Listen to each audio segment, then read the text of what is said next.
Luke chapter 9.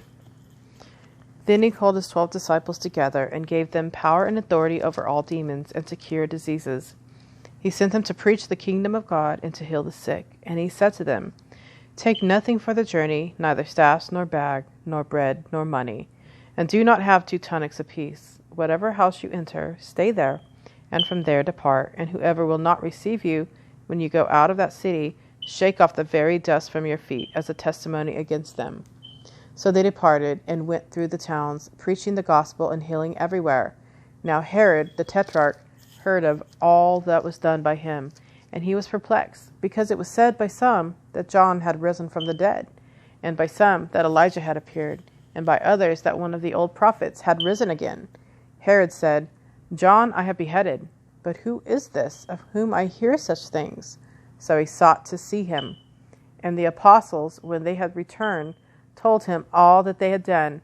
Then he took them and went aside privately into a deserted place belonging to the city called Bethsaida. But when the multitudes knew it, they followed him, and he received them and spoke to them about the kingdom of God, and healed those who had need of healing. When the day began to wear away, the 12 came and said to him, "Send the multitude away, that they may go into the surrounding towns and country, and lodge and get provisions, for we are in a deserted place here."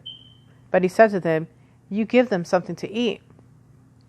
They said, "We have no more than 5 loaves and 2 fish, unless we go and buy food for all these people." For there were about 5,000 men. Then he said to his disciples, "Make them sit down in groups of 50. And they did so, and made them all sit down. Then he took the 5 loaves and the 2 fish, and looking up to heaven, he blessed and broke them, and gave them to the disciples to set before the multitude. So they all ate and were filled, and 12 baskets of the leftover fragments were taken up by them.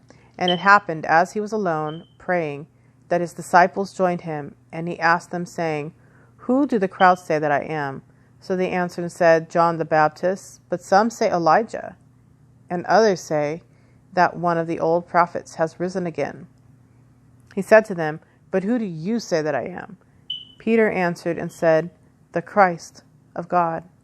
And he strictly warned and commanded them to tell this to no one, saying, "The Son of Man must suffer many things, and be rejected by the elders and chief priests and scribes, and be killed, and be raised the 3rd day."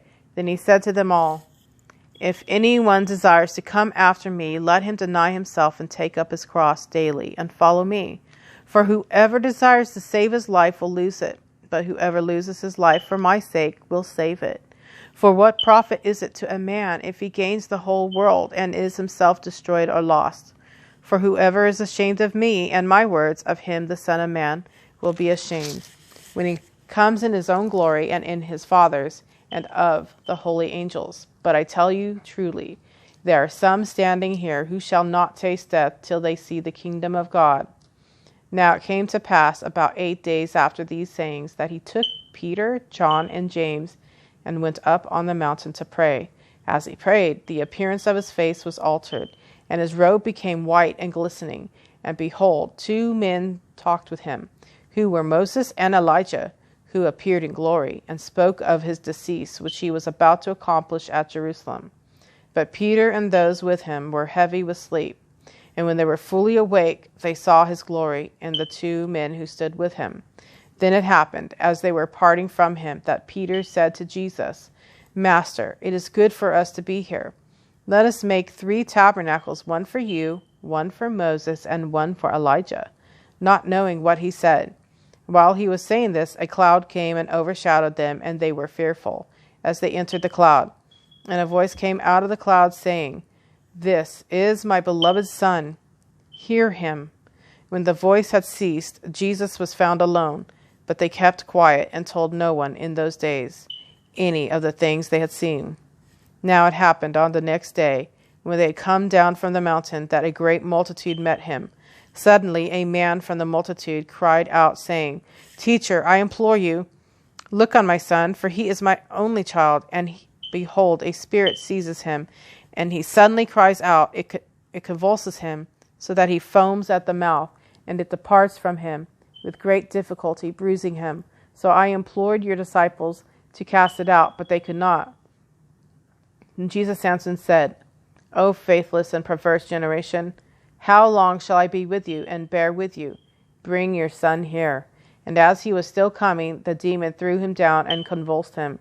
Then Jesus rebuked the unclean spirit, healed the child, and gave him back to his father. And they were all amazed at the majesty of God.